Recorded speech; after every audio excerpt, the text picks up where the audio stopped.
Hello, this is the Yamaha U3 upright piano, 131 centimeters tall, made in 1979. It's made in Japan and just come into stock, and it's bought through a trade supplier. The pianos get restored in the Far East and then they get sent to Europe, and we've sold so many of these in the past, and we're really grateful for them. They're really always very high standard, and the casework is perfect. The pianos come from a trade supplier who we trust very much and have been working with for a long time, and we always ask them to choose the best pianos of their type. So U3s and U1s, H series, G series are the ones we usually ask for, and A as well, A and M of the 1980s, early 80s, and after that the tone tends to, in our opinion, not be so consistent. You can see the hammers here have hardly any wear on them, and the piano has been reconditioned, but that's almost 100% original hammer. There's not much having to have been done to that, and obviously everything else in the piano is perfect. There's a Celeste. If you push the Celeste down with the middle pedal, and then that means that you can play softly if you want to practice. If you're practicing alone, it makes a huge difference. It's Christmas Eve and there wasn't enough time to fill in everything today. There's too much to do, last minute sales and so on, but managed to get some of the things which are important to us. The pitches already come in tune. We're really grateful for that, which means you don't have to pitch raise the piano. Reweighing the keys. Now this is really important to us, as we've mentioned before. 56 grams down weight, but the up weight is really high.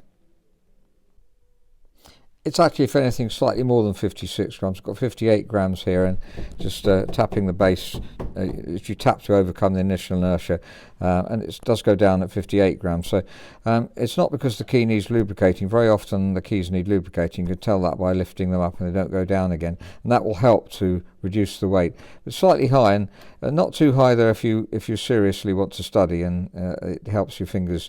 50 grams, 48, 50 grams would be perhaps normal, and if you want a lightweight then you'd want us to reweight this. That would be fine, we can do that. Now we can reweigh this because the up weight is very high, so it's 40 grams, 30 would be more normal, and in fact we'll find the Yamahas vary quite a bit really. So if we push this down, it's coming back up almost all the way up at 40 grams, so that's quite high, which does mean if we reduce the down weight, so 56, obviously if we reduce the down weight, then the up weight will automatically reduce too. So in case that wasn't clear, the up weight is the maximum weight you put on and the key comes up. So if we take this 8 grams off, we find it comes up really quickly, so it's definitely more than 32. And 32 would be normal.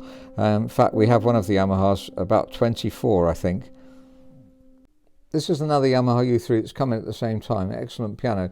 But you see the down weight, it's 56 grams, and up weight's only 24 grams. The other one was 40, if you remember. Now 24 is about the minimum we want it to be. There's 16 on there, it's coming up with 16 quite happily. Let's put another 8 grams on, so that's 20 grams. And it's still coming up nicely. But if we put this 4 on top, then we'll see that it's just about the maximum we can put on, and it's still coming up. There we go. So 24 grams, and that's really low. If it's too much lower than that, then it won't repeat so well. So you want it to come back up obviously quickly. So really, well, 20 grams you might just about repeat nicely, but 24, I think that will mean we can't really reduce the down weight.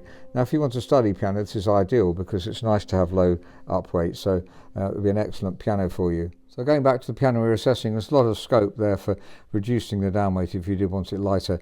The other thing I've noticed, I've just been playing the piano, and that's a bit of a bright note there. You often get bright notes at this point, which is near the crossover, where the strings cross over. That one there. In fact, that one there too. So it'd be quite a bit of voicing to do on the piano. That's a beautiful rich bass. I'm just going to compare it with some other pianos now.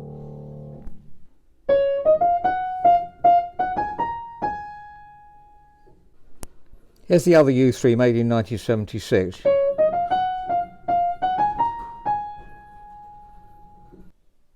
Now here's a Welmar, also made in 1976. An equally good piano. In fact, I really love the tone of Welmar's. And it's much more economical too. It won't cost you as much as the Yamaha U3. It's obviously a shorter piano, so obviously the bass doesn't quite sound as strong. But we'll look at that in a second. We'll listen to the bass too.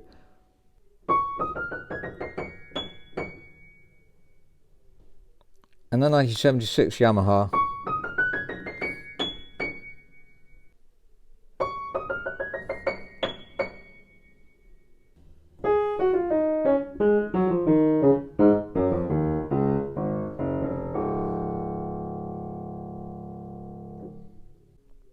And the 76 Yamaha.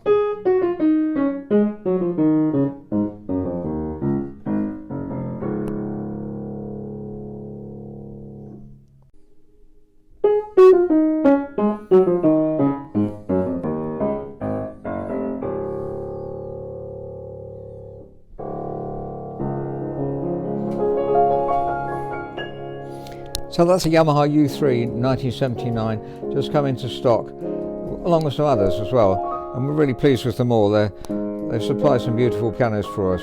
So if you're interested in the Yamaha U1, U3, we've got U1s and U3s. U1's a bit smaller, so the bass isn't quite as strong, but you might want a smaller piano. They're really equally good for study. Very consistent.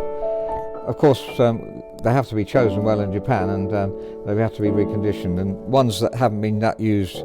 I've been to Japan myself, and there's quite a lot of variety there, so the trade chooses good pianos obviously to bring to England.